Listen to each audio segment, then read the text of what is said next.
As you know, you get a 3-piece long bar that comes with your MAXPRO that you can either connect either a 2-piece, just like that, or the 3-piece. So the 3-piece is for wide grip type exercises, which is more like let's say pull downs, bench press, or something along those lines. The narrower grip 2-piece bar is more for like curls, rows, and things along those lines. But also we want to show that you can use it for squatting, because many people have asked about how you actually squat under heavy resistance, heavy weight, how to get it, position it, and using this long bar. So actually, we don't recommend using this long bar for back squats with a bar on your back.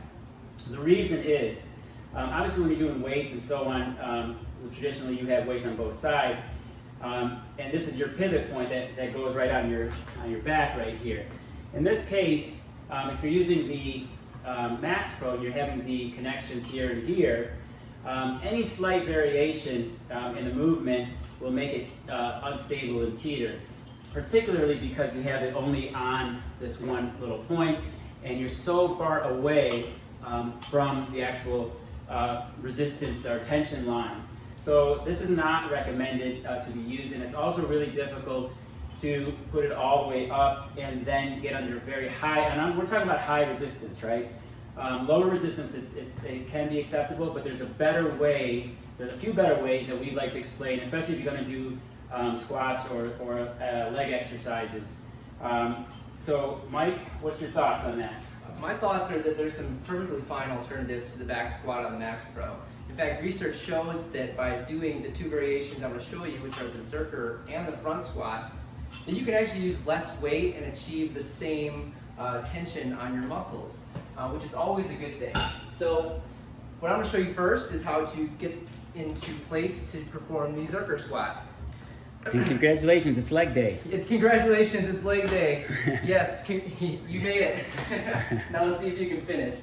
All right, so first we're going to make sure our heels are on the unit. I'm dialed in to about 15 here, so pretty decent resistance.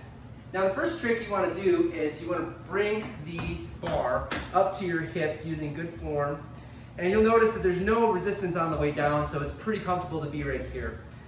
Next, I want to put the bar in the crook of my arms. This is the Zercher squat again. So all I have to do is just hold the bar in place and then get my elbows wide enough and then come right up. So the Zercher squat looks exactly like this. Now I'm going to descend and press up, making sure that my spine is neutral, making sure I'm not bending over too much, and I'm pressing through my heels.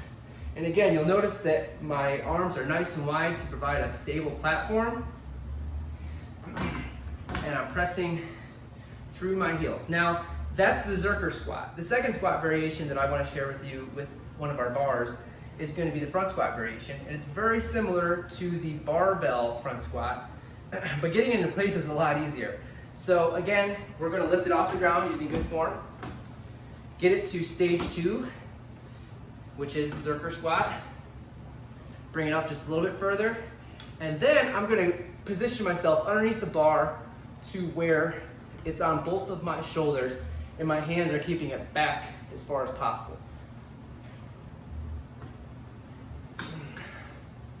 So the trick here is to make sure that, again, that you're positioned in the center of the bar so that you don't get too much wobble back and forth. And I would like to mention that this is also an advanced lift in that there's more stability required and you have a greater range of motion. So make sure that you feel comfortable on the Zercher squats before you advance to the front squat. So I'm going to adjust a little bit. You saw me wobble. There we go. Nice smooth reps. Focusing on depth. And then when I'm all done, what I do is I just bring it down. Again, it's only 5 pounds resistance, so it's very easy to set down to the floor safely. So we've shown you some of the leg exercises you can use with the long and the short bar. What I want to show you here are all the different exercises that you can use with the handles. And surprisingly, there's a great deal of them that I want to share with you. So the first one is going to be a squat variation where my heels are on the unit, I'm grabbing the handles, and I'm simply squatting myself up with the handles at either side. Now the goal with this movement is to press through your heels, to bring your knees forward slightly, and to keep the handles at either side. This will target your quadricep muscles pretty good. When you're doing this movement, you also want to make sure that you have a rigid and neutral spine so that you're not engaging the lower back too much. Pressing up and through our heels. Now the other variation of this lift, which is more of a hip hinge pattern, involves having loose, relaxed knees that stay static throughout the motion. So this is what's called a deadlift or hip hinge movement, where the knees stay the same, but my hips go back and then come forward. And I'm pulling the weight up with my hamstrings and my glutes. So this is an excellent variation to target that backside that I know you're all so concerned about. Now, as I mentioned, using the handles actually opens up a great deal of possibilities with single leg variations. The first pattern I want to show you is the lunge, which is very similar in the muscles that you're going to use as a squat. So what I want to show you is I'm going to put my right foot on the MAXPRO, and I'm going to use my left hand to grab the handle. And the goal is to step back like I would any other lunge, and then press up, just like that. Now what you'll notice that's really neat about this movement is that if you lean forward more, you're going to feel it more in your glutes and your adductor muscle, while if you lean back, you're going to feel it more in your quadricep muscle. And what's really nice about this movement as well is you have stabilizer muscles here, your glute medius in particular, that is actually working to keep your torso from going back and forth. Now, the other exercise you can do just in this same stance is the deadlift or hip hinge pattern, which again keeps a nice soft static knee while we're flexing at the hip. You're going down and you're pulling up just like that.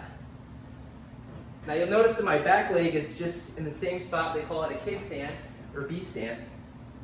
And I'm focusing on sinking my hips back and then bringing them forward and keeping a nice, rigid, and neutral spine. You're going to feel this right in your hamstrings and in your glutes. So those are a few variations for your leg day that involve just the handle. Similar to the lunge pattern, we also have what's called a rear foot elevated or Bulgarian split squat. The trick to this is positioning the MAXPRO relative to the bench in just the right amount of space that's comfortable for you. So first, I'm going to make sure it's in position. Put my heel on the MAXPRO, and then reach back with my other leg. Make sure I'm stable. And then I'm going to grab the handle, lift it up, and while keeping my back leg on the bench and pivoting on that, I'm just going to perform the rear foot elevated split squat.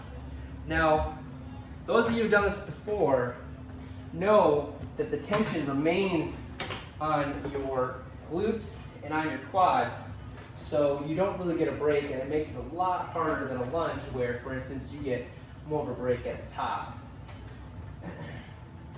And I also want to emphasize too that if you want to hit your quads more, all you really need to do is lean back. And if you want to hit your glutes and your adductor more, you just lean forward, right at the hips. This is a real solid variation for your leg day.